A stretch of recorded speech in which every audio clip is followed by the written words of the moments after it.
गोपाल बिना रुके आगे बढ़ता है और अंत में वो मणिकर्णिका झील के पास पहुंच जाता है। चलो आखिरकार मैं यहाँ तक पहुँच गया, पर यहाँ तो चारों तरफ शांति के सिवा कुछ है ही नहीं। आखिर पिताजी कहाँ होंगे? मणिकर्णिका झील के किनारे अचानक चारों ओर एक सफेद धुंध छा जाती है। उस धुंध के बीच से एक तेज रोशनी निकलती है और वही भारी रहस्यमयी आवाज दोबारा गूंजती है। आखिरकार तुम मेरे मुकाम तक पहुंच ही गए गोपाल। कौन बोल रहा है? सामने आओ। मैं इस जंगल का रक्षक हूँ। जो भी इस जंगल से कुछ लेता है उसे उसकी कीमत चुकानी पड़ती है। बताओ बालक, आखिर तुम्हें क्या चाहिए? मुझे कुछ नहीं चाहिए, बस मेरे पिताजी चाहिए। उन्हें आजाद कर दीजिए।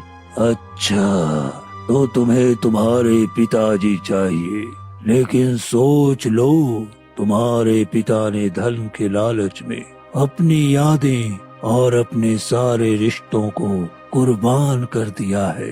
अब वे तुम्हें वापस नहीं मिल सकते। नहीं नहीं, मुझे धन की कोई चाह नहीं है, बस मेरे पिताजी को लौटा दीजिए। ठीक है, तो देखो। सफेद धुंध में एक अक्स उभरता है जिसमें रघु पत्थर की मूर्ति की तरह खड़ा दिखाई दे रहा था। पिताजी, वो रहे मेरे पिताजी। तुम्हें तुम्हारे पिता मिल जाएंगे, लेकिन इसके बदले तुम्हें अपनी सबसे पवित्र और सबसे कीमती चीज कुर्बान करनी होगी। मेरे पास तो ऐसा कुछ भी कीमती नहीं है जिसे मैं कुर्बान कर सकूं। मैं तो बहुत निर्धन हूँ। है, तुम्हारे पास तुम्हारी माँ की ममता और तुम्हारे पिता का प्रेम। तुम्हें इन दोनों को कुर्बान करना होगा, तभी तुम अपने पिता को यहाँ से ले जा सकते हो।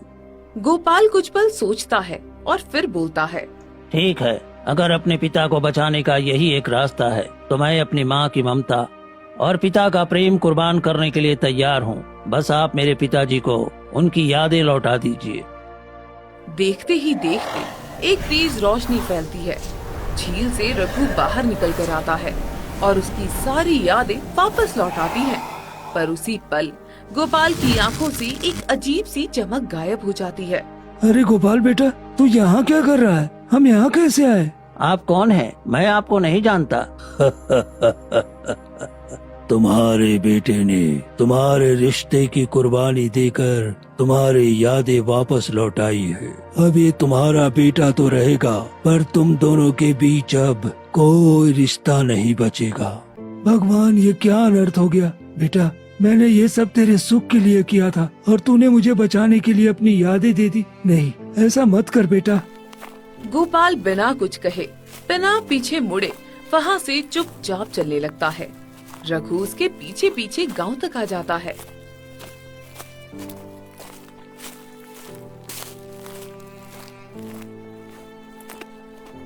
आप कौन हो जो मेरा पीछा कर रहे हो? हट जाइए मेरे रास्ते से। बेटा, तू मेरा बेटा है, तू मेरे घर चल, मैं तेरी मदद करना चाहता हूँ। नहीं, मेरा कोई माता पिता नहीं है और नहीं मैं आपका बेटा हूँ। आप चले जाइए यहाँ से। गोपाल वहाँ से चला जाता है।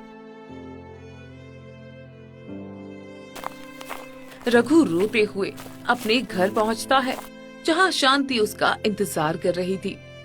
आप आ गए जी। मुझे तो लगा था कि अब मैं आपको कभी देख ही नहीं पाऊंगी, पर हमारा गोपाल कहाँ है? तुमने ये क्या कर दिया शांति? तुमने गोपाल को उस जंगल में जाने क्यों दिया? नहीं, मैंने उसे नहीं भेजा। वो तो खुद आपको ढूंढने गया था। पर हुआ क्या है? रघु सारी बात शांति को बताता है। सुनकर शांति के पैरों तले जमीन खिसक जाती है। ये क्या हो गया? आपको बचाने के चक्कर में हमारा बेटा हमसे हमेशा के लिए दूर हो गया। काश हम गरीब ही रहते, हमें उस जंगल का कोई धन नहीं चाहिए था। हाँ शांति, हर धन की एक कीमत होती है। मुझे ये समझने में बहुत देर हो गई। अब मैं क्या करूं? इसके बाद दोनों ही अपने बेटे की यादों के साथ अपना जीवन जीने लगते हैं।